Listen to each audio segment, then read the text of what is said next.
E o bot tá mutado. Peraí que eu desmuto ele.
Em nome do Pai, do Filho e do Espírito Santo. Amém. A graça e a paz de Deus esteja convosco e com o seu Espírito.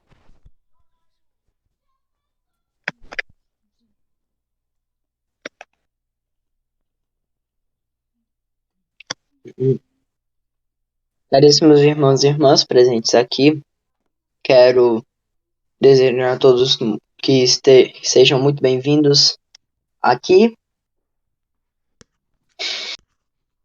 nessa primeira audiência geral. Separei alguns temas necessários que andaram gerando muitas dúvidas para os nossos fiéis e queria especificar. Antes de cada coisa, eu falarei o título para saberem o tema de que eu irei falar. Maturidade para o clero.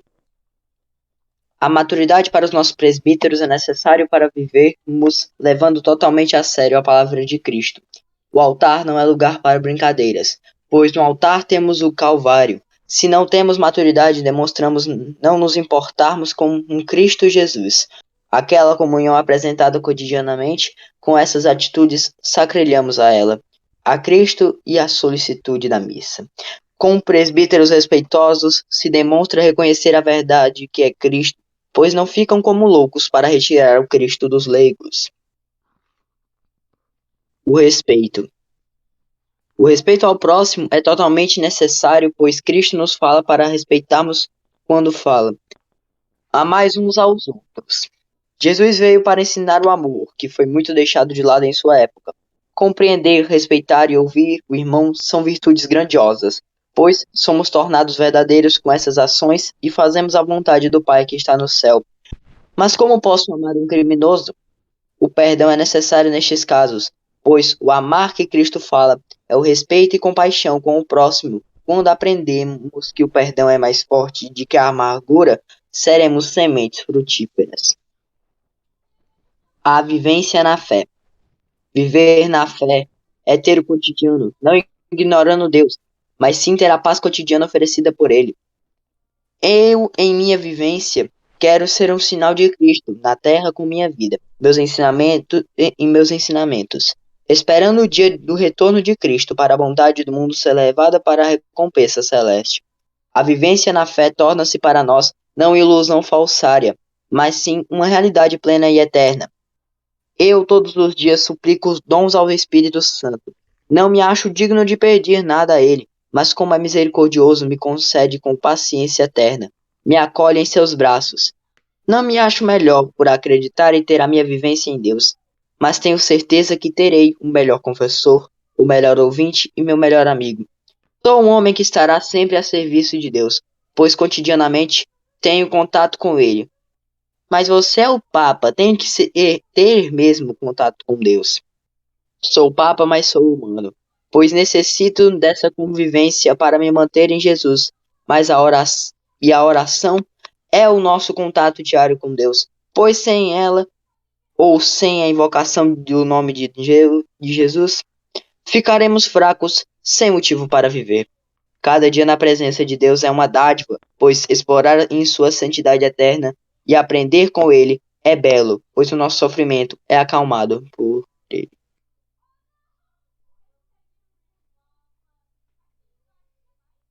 A vida conjugal. A vida conjugal é ter o respeito ao marido e à esposa. Usemos o exemplo da Sagrada Família, onde o amor é respeitoso. A presença de uma mulher terna, paciente e calma como a Virgem Maria e um homem trabalhador e simples como São José.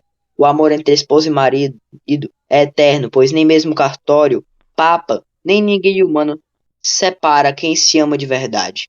O amor verdadeiro não deve temer inveja, pois o amor não é, deve temer, em momento algum, a- e contanto que sejam sinais da Sagrada Família. Uma família calma, terna e paciente é a maior beleza que se pode buscar. Amor de Deus e prática da verdade. O amor de Deus é tanto que ao entregar o próprio Filho demonstrou se importar conosco. Pois éramos sem Cristo homens sujos e impuros, mas com o sangue do Cordeiro de Deus podemos finalmente sermos felizes, tendo recebido o perdão de Deus. Homens vazios, sem sentido para viver, seríamos sem o Cristo, pois seríamos escravos do pecado. Ah, mas ninguém me ama. Deus não deixa de nos amar, pois seu amor não tem limites. A nossa vivência também necessita da verdade, que é Deus. Mas quem não mente? A mentira não vira pecado mortal, mas venial, porque o pecado nos arrasta totalmente para o inferno. Já o venial não agrada a Deus, do mesmo jeito, mas não te impede de receber o Cristo sacramentado. Então por que não podemos mentir? Não podemos, pois a mentira é como homenagear ao demônio, pois ele é o pai da mentira. E quando fazemos a vontade dele, nos assemelhamos aos seus seguidores, e então ele nos levará junto com ele para a queda no inferno. Resistência e vitória do fiel. Resistência é ficar totalmente na pedra que é Cristo. Quando ficamos unidos no Cristo, a fortaleza de seu Espírito nos acalma, prepara e nos capacita, conforme a profissão de fé que São Pedro fez, falando: Tu és o Cristo, o Filho do Deus vivo. Devemos tomar isto como exemplo permanente para nós, pois quando São Pedro falou uma verdade de todo o coração, recebeu a confiança de Jesus para tomar o comando da igreja. Mas de mesmo modo agradável foi a confiança que São Pedro depositou em Jesus, dizendo com toda sinceridade as palavras: Tu és o Cristo. Devemos tomar este exemplo para a nossa vida, pois com Jesus teremos a vitória mais sincera, pois as forças do inferno não resistirão contra a Santa Igreja. E a nossa vitória não é de brigas, mas vitória sobre o pecado e a morte. Uma vitória linda e motivada por Jesus. Pois ele que nos fez conquistar esta vitória. Com essencialidade deve-se buscar estas vitórias, com verdade e dedicação, mas não devemos ter medo de lutá-las a todo custo, pois Jesus nos ajuda a tomar a nossa cruz. A promessa de restauração. Bom, a Bíblia nos fala de nossa restauração, como por exemplo no livro de Sofônias.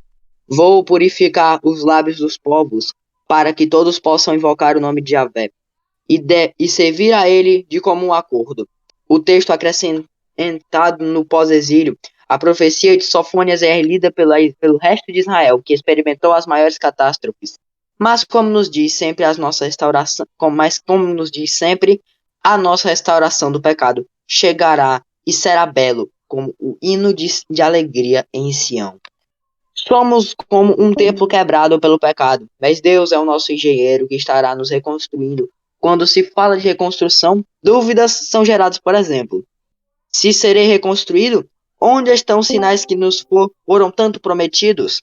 Nós estamos agindo como fariseus e saduceus, que precisam de um sinal tão urgente, mas não se tocam que o maior sinal é Jesus, que vem para nós como um sol depois de 3 dias de escuridão.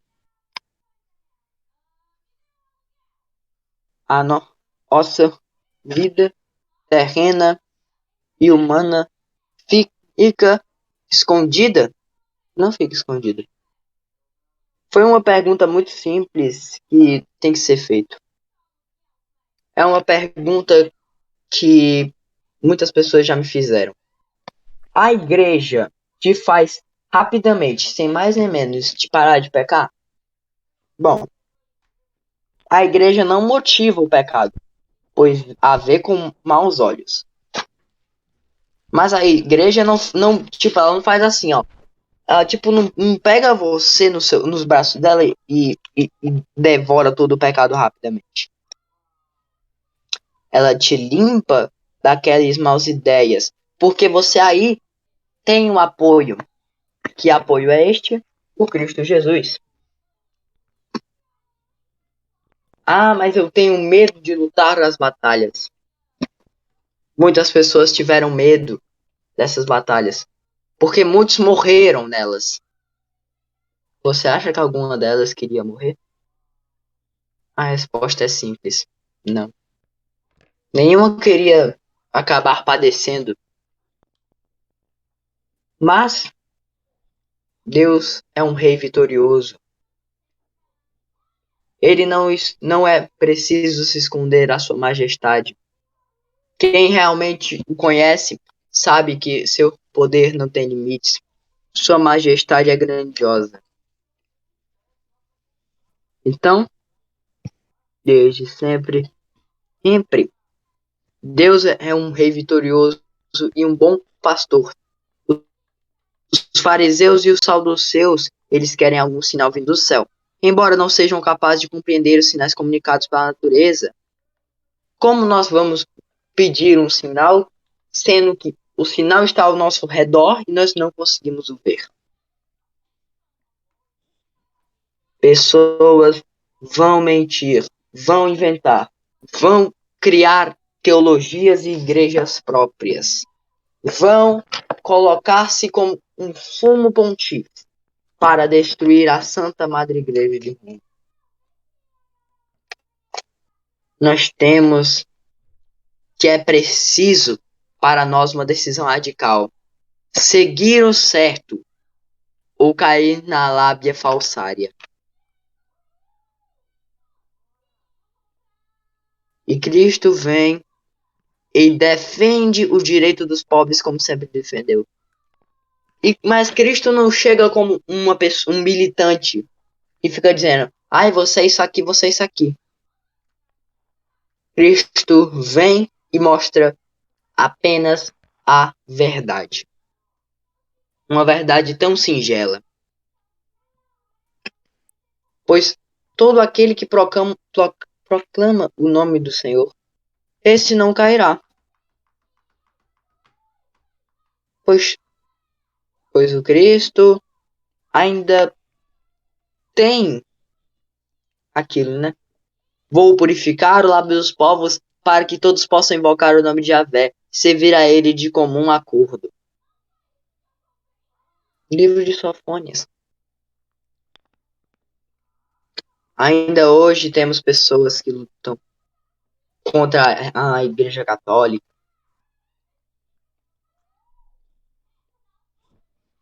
Uhum. É complicado. Tivemos péssimos papas, obviamente.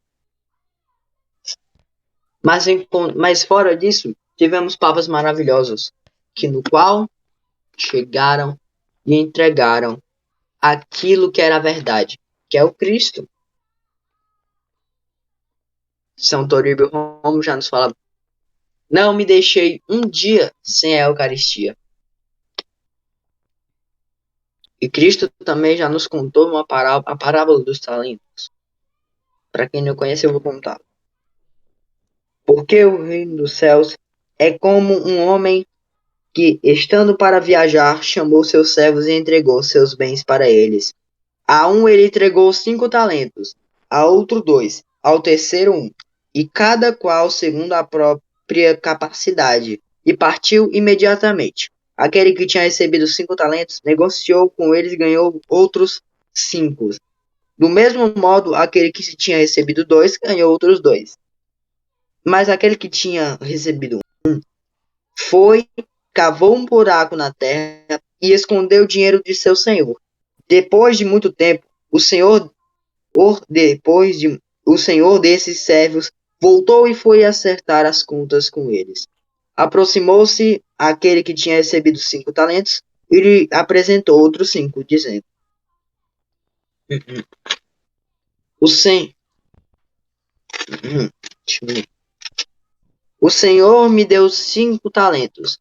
Aqui estão outros 5 talentos que lucrei. O Senhor lhe disse: Muito bem, servo bom e fiel.